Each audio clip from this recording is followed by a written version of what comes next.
If you're having trouble getting your key out of your Saturn Vue, there's an easy fix that you can do, okay?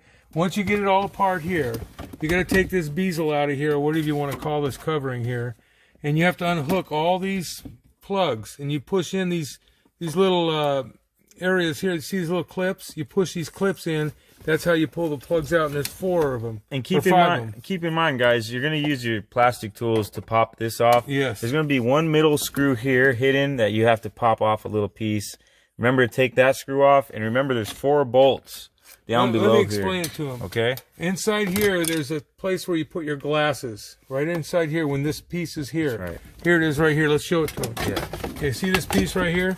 You got a screw right down in the center of that thing. And there's a plate on it too that I took And there's off. a plate that's a covering that makes it look pretty. They're right across the top. Yeah. When that plate comes popping off, you get that off, you'll see a screw there. That screw has to come out. This piece is upside down right now, by the way. Yeah, but it's normally like that. Yeah. Yeah, it's like this here. Okay. Okay, so inside there, you're going to take that out. Then you unplug all your plugs here. There's 5 of them. Right, and the bolts. Remember the bolts. And there's 4 bolts down at the bottom of this. You need a wrench like this one here. You need your right 1/4-inch drive here. Yeah. You need a 1/4-inch drive like this to reach down in there with your extension.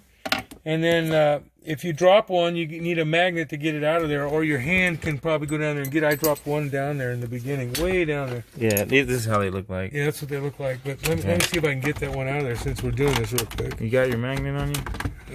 No, I don't have a magnet. Okay. Let me just look and see it. I might be able to get it with my fingers. Okay, let's get this thing up again. Okay. No, I don't know if I can. Oh, actually, we left that, and we left that. I can't get my hand down. I'll get my magnet to fish that out of there. But let's finish explaining this, okay? Okay, I'll So, see where it's blue right here? I put one of these connectors over the top. I cut the end of it off, and I took the metal out of the center of the blue one, and it's this perfect size to tightly fit on this post here. That way, then, your clip right here, and I'm going to point to it with a screwdriver. Hold on a minute. Dude, you're gonna have to use a light. I think it looks worse. Okay. Or maybe not. Here, hold the light with your hand. Okay, I'm going to point with the screwdriver. See this lever right here? See how I'm moving it? You can back up a little bit, son. Back up your hand a little bit. See this lever right here? They need a little bit of play. If you don't have play on that lever, you won't be able to shift the shifter. This shifter won't shift. But, so this post, coating the post with something about that thick is what you need to put on there. And I just used one of these blue connectors and took out the metal on the inside of it. It fit perfectly right over the top. And of course I cut the top of it off too. There's a little bit of a head on it. I left the bottom part like it was. You see how it flares? You know how these things flare at the end? I cut off one of the flares and left the other flare like it was at the bottom.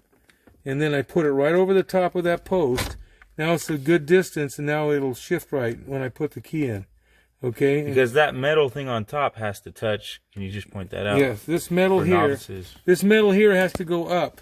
I moved it a minute ago, just like that. It's got to go up. Yeah. So we had to make it thicker. I made it thicker so it would go up. The metal post. But if it's too thick, you'll never be able to even shift. Park. Yeah. Yeah. So you have to. So this thing over time is worn out somehow, or the actual switch is no good anymore. And maybe this eventually you'll have to switch this switch, right? You know, or go to the. But this is a good temporary fix. He's a couple thousand miles from his home, yeah. So we're able to fix it right here, right now, and you can see it'll work now. Watch when I put the key in. Okay, so if I take the key, put it in here, turn the vehicle on, push this lever in the front of this handle, it'll shift now. Yep. Okay. And it's not stable, but you see it does work. Yeah, it's not installed. Okay, and I can pull the key out. See? Yep. That was so it's got to be the perfect size around that post. You need a little bit, but not too much. Too much, you won't be able to shift. Okay, so test that before. And I cut a bunch of different things just to have a bunch of them to experiment with. Here's some of the ones I cut. Some of those plastic inserts you put in when you put a screw in the wall. These are all the different things I tried to use. The first one was the blue one. The blue one was the best one. I tried a bigger one of these and it was too big. I couldn't get the thing to shift. But now we're okay. So that's how you do it. And then just put it all back together.